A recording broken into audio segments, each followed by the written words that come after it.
2024년 1월 세상에서 가장 쉬운 게임이지만 가장 정복하기 힘든 게임이라는 별명을 가진 테트리스는 13살 소년 윌리스 깁슨이 38분 동안의 사투를 통해 게임 레벨 157을 도달하며 더 이상 코팅을 하지 못한 채 화면이 멈추는 킬스크린을 만들며 정복됩니다. 테트리스라는 게임이 가진 매력은 무엇이며 이 게임은 어떻게 시작되었을까요? 오늘은 테트리스와 그 제작자 알렉세이 파지트노프의 이야기를 들려드리겠습니다. 2024년 기준 전 세계에서 가장 많이 팔린 게임은 3억 장 이상이 판매된 마인크래프트입니다. 그리고 만들어진 지 40년이 넘은 테트리스는 1억 장 이상 판매된 기록으로 3위를 차지하고 있습니다. 하지만 이 수치는 통계가 가능한 2006년 발매된 모바일 버전 기준이며 출시 이래 콘솔 게임이나 PC에 설치되었던 게임까지 합하면 테트리스의 누적 판매량은 5억 장 이상이 될 것으로 추정됩니다. 테트리스는 기네스북에 가장 많이 이식된 게임과 공식 비공식적으로 가장 많은 65종의 아류작이 나온 게임으로 등재가 되었습니다. 이처럼 명실상부한 지구상 최고의 게임인 테트리스는 1984년 소련의 컴퓨터 과학자 알렉세이 파지트노프에 의해 개발되었습니다.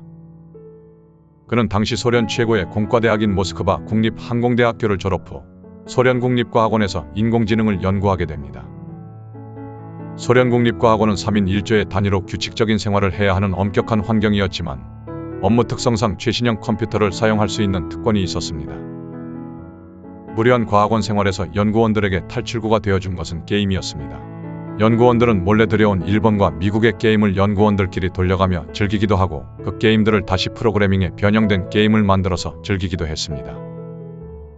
당시 29세의 프로그래머였던 파지트노프도 이런 근무 환경에서 업무 틈틈이 비디오 게임 프로그래밍을 하는 것이 취미였습니다. 어느 날 그는 자신에게 새롭게 배당된 최신형 컴퓨터 일렉트로니카 60 컴퓨터의 성능 시험을 핑계로 새로운 게임을 하나 만들기로 합니다. 그는 자기가 어릴 때 가지고 놀던 펜토미노 퍼즐에서 영감을 받아 펜토미노 도형 중 몇 가지를 골라 그 도형들이 하늘에서 내려오면서 직사각형 공간을 다 채우면 끝이 나는 게임을 만들었습니다. 하지만 공간은 금방 차버렸고 게임 시간이 너무 짧다고 느낀 그는 공간 중 한 줄이 꽉 차면 그 공간이 사라지는 룰을 적용시켰고 테트리스는 극강의 중독성 있는 게임으로 탄생하게 되었습니다. 시험삼아 동료 연구원들에게 게임이 담긴 디스크를 나누어준 결과는 더 놀라웠습니다. 동료 연구원들의 평가는 한마디로 멈출 수 없이 재미있다였습니다. 그가 만든 게임은 개인용 PC가 드물었던 당시의 시대 상황에도 불구하고 디스켓에 담겨 아름아름으로 모스크바를 넘어 헝가리까지 퍼지게 되었습니다. 그리고 테트리스 게임은 헝가리의 한 연구소를 방문했다가 우연히 이 게임을 보게 된 사업가 로버트 슈타인에 의해 서방 세계로 알려지게 됩니다. 로버트 슈타인은 헝가리인이었지만 영국의 망명의 소프트웨어 사업을 하던 중 사업차 방문한 헝가리 과학연구소에서 이 게임을 보게 된 것이었습니다. 그는 직감적으로 이 게임의 가치를 알아보았습니다. 그는 소련이 아닌 헝가리에서 만든 개량 버전의 테트리스에 대해 판권 계약을 하고 유럽과 북미의 회사들과 접촉해 테트리스 게임을 판매하기 시작했습니다. 그리고 한편으로는 소련과 접촉해 오리지널 테트리스의 판권을 계약하기 위한 노력을 병행했습니다.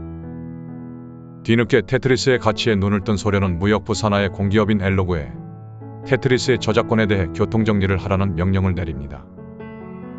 당시 소련은 모든 재산이 국유재산이었고 비록 파지트노프가 테트리스를 개발했지만 그 권리는 국가인 소련이 가지고 있었기에 소련은 서방 세계에 이미 풀려버린 테트리스의 고삐를 뒤늦게 잡기 위해 노력하게 됩니다.